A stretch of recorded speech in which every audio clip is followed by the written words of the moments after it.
द्रौपदी मुर्मू या यशवंत सिन्हा अगला सदर जमहूरिया कौन होगा? आज उनकी किस्मत का फैसला अरकान पार्लियामान और अरकान असेंबली कर रहे हैं।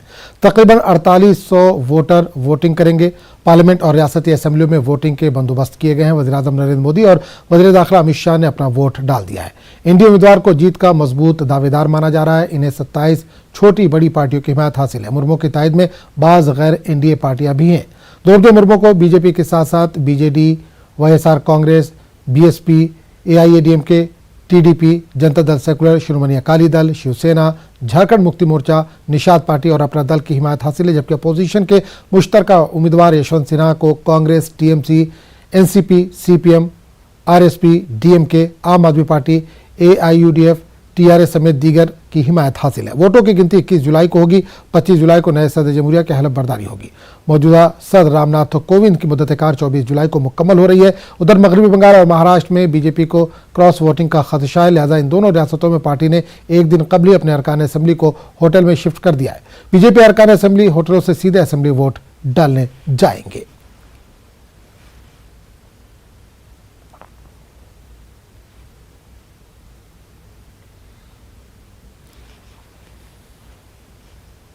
और इससे पूरे मामले पर बात करने के लिए हम सीधे रुख करेंगे मुंबई का, जहां से मालूम वसीम इस वक्त जुड़े। वसीम, सदर जमहूरिया का इंतखाब हो रहा है, राष्ट्रपति चुनाव इस वक्त चल रहा है, शुरू हो चुका है। महाराष्ट्र में किस तरह की स्थिति है? किसने अब तक अपने हक राय दही का इस्तेमाल किया, ये वोट डाल दिया है?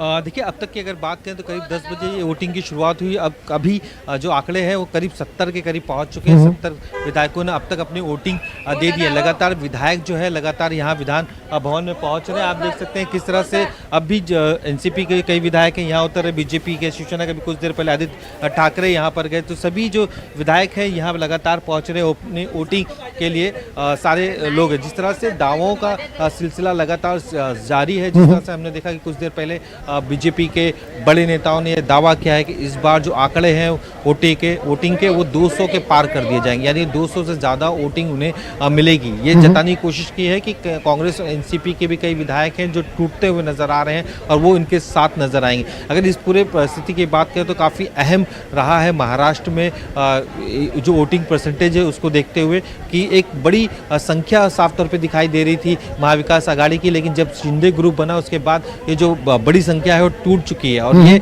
150 से 160 के करीब बाकायदा शिंदे ग्रुप और बीजेपी के जो नेता है उनको मिलाकर है। 40 शिवसेना के जो शिंदे ग्रुप के साथ गए, 10 विधायक जो इंडिपेंडेंट थे वो उनका समर्थन मिला उनको, और 108 के करीब बीजेपी है। तो ये जो आंकड़े 160 के करीब पहुंच चुके हैं। और ऐसे में जब उद्धव ठाकरे ने भी ऐलान कर दिया है कि वो एनडीए के उम्मीदवार द्रौपदी मुर्मू को अपना समर्थन देंगे, तो ये आंकड़े करीब 170-180 के करीब जा रहे हैं, यानी कि महज 20 आंकड़ों की इनको कमी। अगर ये 200 पार होता है तो कहीं ना कहीं एक बार फिर जो बीजेपी और शिंदे ग्रुप का दावा है वो साबित हो जाएगा और महाविकास आघाड़ी में एक बड़ी फूट देगी। फिलहाल तो ये जब नतीजे आएंगे उस दौरान इस बारे में बिल्कुल। वसीम, आपको यहाँ पर रोकना चाहूंगा। इस वक्त हमारे साथ हमारे नुमाइंदे अनूप भी दिल्ली से जोड़े हैं। अनूप, राष्ट्रपति का चुनाव आज हो रहा है, वोटिंग का अमल 10 बजे से शुरू हो चुका है, अब दिल्ली में मौजूद हैं। किस तरह का माहौल है और कौन कौन अहम लोग हैं जो वोट डाल चुके हैं? देखिए, आपको बता दूं कि प्रधानमंत्री नरेंद्र मोदी वोट डाल चुके हैं। इसके अलावा कई केंद्रीय मंत्री वोट डाल चुके हैं और काफ़ी कह सकते हैं अहम दिन है। बीजेपी चाहती है कि इस चुनाव को बड़े मार्जिन से जीता जाए। जिस तरीके से एक क्रॉस मतलब कह सकते हैं कि विपक्षी पार्टियों की तरफ से भी वोट डाला जा रहा है, विपक्षी पार्टियों की तरफ से भी ये फैसला लिया गया है कि द्रौपदी मुर्मू को का समर्थन किया जाएगा। तो ऐसे में कहीं ना कहीं बीजेपी उत्साहित है और जिस तरीके से द्रौपदी मुर्मू को बीजेपी ने उम्मीदवार बनाया, बीजेपी को लगता है कि ज़्यादा से ज़्यादा राजनीतिक पार्टियां और दूसरी तरफ इनको ये भी भरोसा है कि कुछ राजनीतिक पार्टियां जो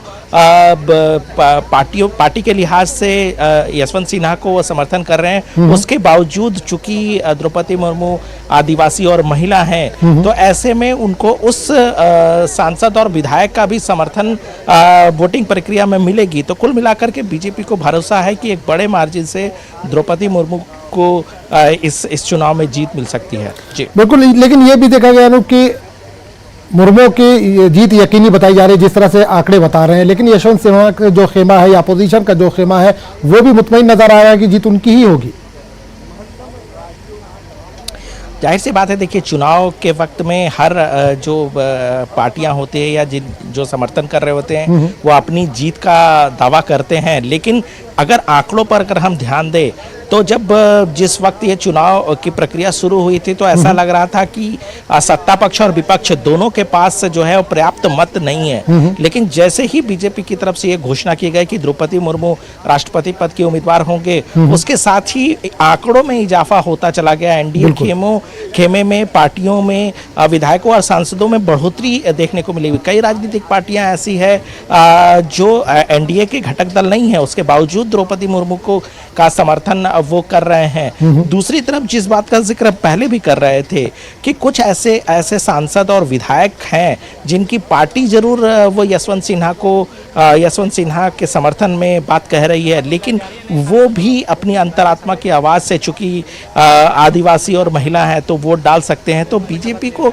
ये जो इक्वेशन है ये लग रहा है कि इससे ज़्यादा से ज़्यादा मत जो हैं वो द्रौपदी मुर्मू को मिलने जा रहा है। जी चलिए, बहुत बहुत शुक्रिया आपका इस तमाम जानकारी के लिए। हमारे साथ वसीम अभी जुड़े हुए। वसीम, आपसे एक सवाल करना चाहूंगा, बीजेपी को किस तरह का खतरा है, क्योंकि बताया जा रहा था कल ही से जो अपने उनके एमएलए हैं उनको होटलों में शिफ्ट कर दिया गया था, क्या क्रॉस वोटिंग का कुछ खतरा है बीजेपी को? देखिए, दो चीज़ें, एक तो जो वोटिंग परसेंटेज है उसको बढ़ाने की कोशिश महाराष्ट्र से की जा रही है। जिस तरह से अगर महाराष्ट्र की बात करें तो यूपी के बाद सबसे ज़्यादा यहाँ पे विधायकों की संख्या है 288 और साथ ही 48 जो है ये सांसद है। तो ऐसे में वोटों की परसेंटेज बढ़ाना। दूसरा, 2017 के जिस वक्त चुनाव हुए थे राष्ट्रपति के, उस दौरान 77 वोट थे जो रद्द हो गए थे। तो ये इसमें कुछ महाराष्ट्र के भी हो सकते थे, इसका भी ध्यान उन्होंने रखते हुए मॉक वोटर सेशन शुरू किया उन्होंने। बाकायदा सबको ट्रेनिंग दी कि किसी भी तरीके की कोई वोटिंग में कमी नहीं आना चाहिए, किसी की भी जो वोट है वो रद्द नहीं होनी चाहिए। ये आंकड़े जो हैं, जो उनके पास जो नंबर्स है विधायकों का, उसके ज़्यादा डबल लाना एक चुनौती भी है। तो उस चुनौती को पार करने के लिए किसी भी तरीके से विधायकों को ट्रेन करना, दूसरे विधायकों के साथ संपर्क में ना जाए इसका भी ख्याल रखना, और किस तरह से उनकी जो परेशानियां हैं, कई बार ऐसे ग्रामीण इलाके के वोटर्स हैं, विधायक हैं जो पहली बार वोट कर सकते हैं, तो उन्हें भी किस तरह से ट्रेनिंग दी जाती है, इस सारी चीज़ों को ध्यान में रखते हुए बाकायदा कांग्रेस ने इसे लेकर सवाल भी उठाया कि ये ईडी की सरकार है और डरा कर ही कहीं ना कहीं पूरे राज्य में डरा रही है लोगों को, और इसके बाद अब कहीं ना कहीं इन्हें अपने विधायकों को बस में लाने की जरूरत पड़ती है, हमें अपने विधायकों को नहीं। तो इस तरह के तंज भी कसे जा रहे हैं। तो राजनीति के तौर पर दोनों तरफ से बयानबाजी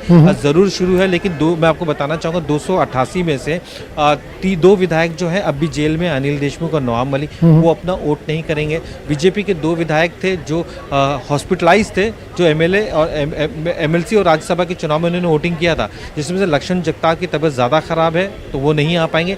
लेकिन जो दूसरी विधायिका है मुक्ता तिलक, वो पहुंचेंगी, वो एम्बुलेंस के जरिए या फिर जो जिस तरीके से सहूलियत मिले उनके हॉस्पिटल से, उसी के आधार पर वो यहाँ पहुंचकर वोटिंग करेंगे। तो यहाँ तक किसी भी तरह की कोई कमी ना हो, उसका ख्याल बीजेपी के आला नेताओं की तरफ से किया जा रहा है। उनकी पहल इस बात पे भी है, अगर ये आंकड़े 200 पार हो जाते हैं तो कांग्रेस एनसीपी का एक बड़ा खेमा हो सकता है, शिंदे ग्रुप या फिर बीजेपी के संपर्क में इस तरह की बातें सामने आ सकती हैं, तो उनका मनोबल भी बढ़ाया जा सकता है और महाविकास आघाड़ी पूरी तरीके से खत्म होगी, इस तरह के नारे भी लगाए जा सकते हैं। तो ये वोटिंग बहुत कुछ मायने रखती है और ऐसे में किसी भी तरह की कोई कमियां ना हो, इसकी वजह से लगातार बीजेपी अपने नेताओं के साथ संपर्क में। बिल्कुल। वसीम, एक सवाल शिवसेना के ताल्लुक से करना चाहूंगा। शिवसेना के ताल्लुक से जो जानकार हैं, सियासी जानकार है, उनका क्या कुछ कहना है, क्योंकि शिवसेना यहाँ तो राष्ट्रपति को, जो एनडीए का राष्ट्रपति उम्मीदवार है उसको सपोर्ट कर रहे हैं, जो उपराष्ट्रपति की बात कर रहे हैं वो अपोजिशन का जो उम्मीदवार है उसको सपोर्ट कर रहे हैं, तो शिवसेना का क्या खेल कुछ समझ में आ रहा है?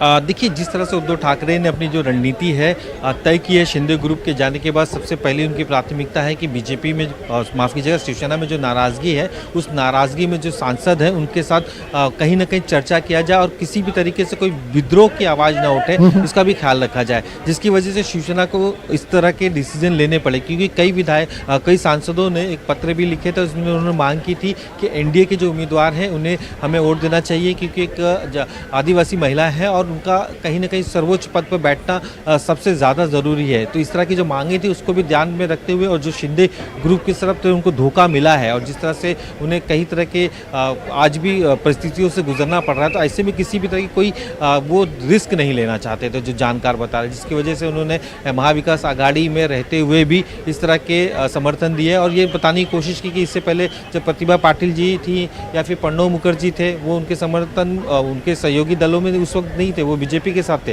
इसके बावजूद भी उन्होंने उसका वोट दिया था। तो एक तरफ शिवसेना को अपनी पार्टी बचाना है, दूसरी तरफ अपने विधायकों को संभालना है, सांसद न टूटे उसकी भी ख्याल रखना है। ऐसे में इस तरह के नारे दिए गए। अब ये बताने की कोशिश की जा रही है कि उप राष्ट्रपति चुनाव के दौरान वो किस तरह से अपनी भूमिका बदल रही है। तो दोनों ही तरफ से जायजा लिया जा रहा है और शिवसेना उद्धव ठाकरे बाकायदा अपने विधायकों के साथ, नेताओं के साथ चर्चा करके अपने जो अगला कदम है वो उसको उठाने की जी। कोशिश करें। चलिए, बहुत बहुत शुक्रिया वसीम इस तमाम जानकारी के लिए।